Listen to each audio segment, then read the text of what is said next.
Scéalón méide sé seo sin tenimimetáid a ceannaí fíneach agus a ceannaí brégach. Bhí bert cheannaí stocha an fátal. Chréad an agab sa bhídne agus a duile sa mréig.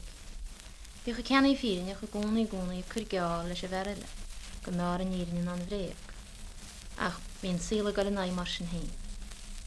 Ach níor leag sé teidir a bhhaidí, nó sa deidir gur sé creacht a bónaí ag a ceannaí brégach. Bhil chuir mé má gáthúla tar sisin leis a ceannaí brégach gur buinaí nírinne.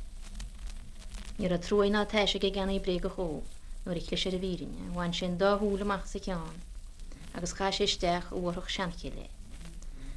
Dá mo gunne bocht na lainn sin in na sprés agus é an anchaí, nó go dánig an níhe. Leis an níhe céir a chrúneoch isteach ach scata cud, agus dáit ar thub a cainte sa córá. Láir i ceanna bhí ar agus dúirt.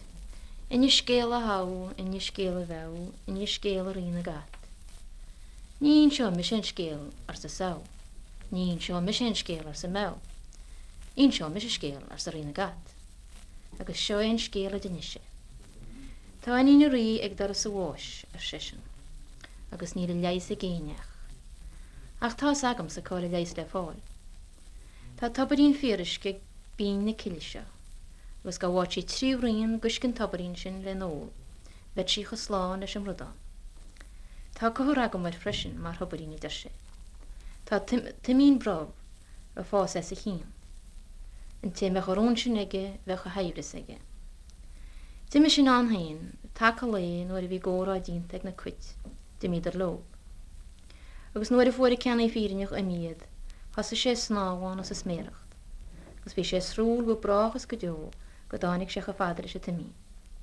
Rug sé a timín agus tháinig sí leis, agus nuair a tháinig bringan is go léthe, agus bhfuil sé ceannaí idir dáthúil.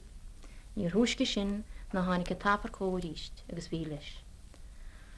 Ar nóíor leis a bailín sin, bhí sé srúil go bhfuair sé suthach gur chur brion guscin tabarín an agus duime leis go fada le pálas a rí. Nuair a hólan rí gur a lehéideán rinne sé blíomhaga an scéal ar dús. Ach bhíon ceannaí go lethó go dug sé láthar na hníine. Agus nuair a thug sé tríomhríon go nuisce le nóilde mar dúir trí na gad, deidir sí thu go buníir sláán foláin.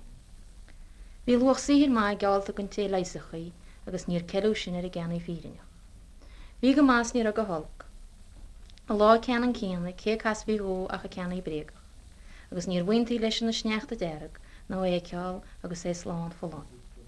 Dinne sé ceannaí fírinneach ó cé mar casúntá na lín, agus bhí éileachta ar a ceannaí brégach, duime leis agus chu sé bhálach sa teanchíle. Agus dánan sin gon corná caras go dánig na cuit. Níor thuisce na cuite stin á láir ceán agus ar sé sin inne scéal a haú, inne scéal a bheú, inne scéal a rina gat. Níon seo mi sin scéal ar sa sao, níon seo mi sin scéal ar sa mew. Níon seo mi sin scéal ar sa rina gat mar bhí duna cíntin seothar éire thug mu scéal amach. Sop sí sop suas, thuch na cuit, agus ar san ceán cuairtaí cín teach, chuirta, agus níheachan ceannaí brégach am mórthab. Rugad ar ús is hálar, stróciad ar stéaladar é, nó nach ra aithne súlna a béla, agus sin ar a go bhhar na mrébaige.